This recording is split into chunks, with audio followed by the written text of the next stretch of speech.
Good morning, students. We are going to be starting a new unit now, Unit 2, which is the classic, what you would call algebra. And so what I'm going to do is I'm not going to go and dive directly into the book. This first video is going to be strictly about me talking about units. And I want to make sure that you understand how important it is when you work in these problems to include the units with it. It's going to help you to, one, minimize mistakes, two, better understand what we're actually doing with this stuff. All right, so I'm going to encourage you, use units whenever possible. When they're giving you information, there's going to be units associated with them. Use the units. It will help you. Now I'm going to give you an example. Now sometimes units, they're there and they're going to cancel, and sometimes they're not. They're just going to build upon each other. So I'm going to give you one that's going to build upon. Okay, so since some of you are going to be taking some physics or something like that at some point in your life, I want to go and work with just a real simple one here. So you have force, you have mass, and you have acceleration. Alright, some of you may know about this, but this is a rule, a law that has come about through the work of Sir Isaac Newton in the 1600s. Okay, so this is something that you're going to be using not only in just studying physics, but if you ever want to go into engineering, this is something that you're going to have to know about. So we look at this stuff, and you have units for acceleration, you have units for mass, and you have units for force. So we're going to talk about this real quick. Alright, so in case you haven't figured out yet, the unit for mass is going to be kilograms, okay, usually associated with kg. And so that's where those units are going to be going to. Alright, acceleration. Alright, acceleration is simply how fast speed is changing or direction is changing. You're not being accelerated unless you either, one, change direction, or two, you're changing your speed. Alright, so whereas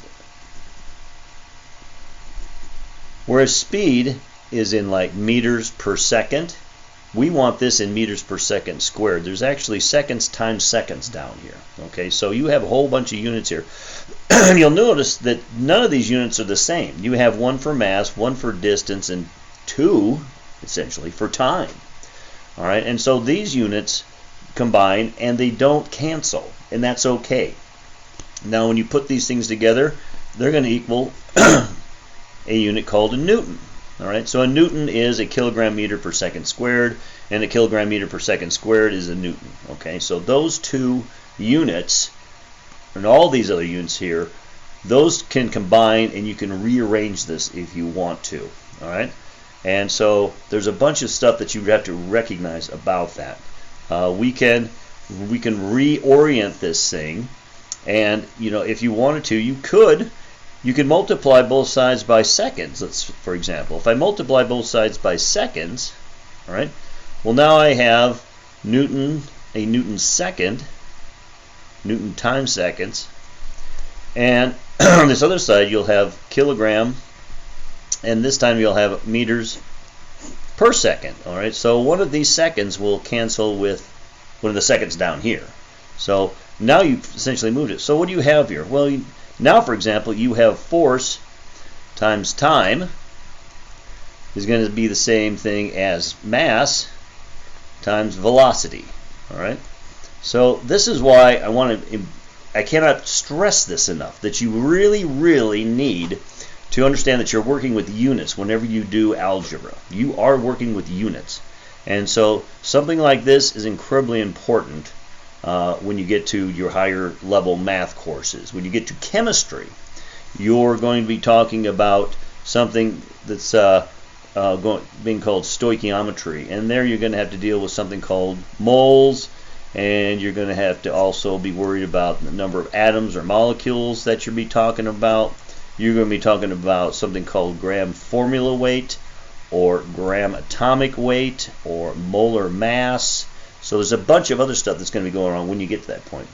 Now I don't expect you to memorize this, but what I want you to get out of this is that units are incredibly important. Whenever you're talking about doing any of your higher level math courses, and that's what algebra is for. Algebra is like a little tool in your toolbox. It's the foundation for all this stuff. You cannot be successful at doing engineering or physics or chemistry or any of those higher order sciences, for example, unless you have a good understanding of all these units, all right, that you're using within algebra. All right. So that is essentially what I want to do. We are going to be using units. I expect you to be putting units in with your calculations because I want to drill this into you. That's incredibly important. All right. So that's all I had to say on this.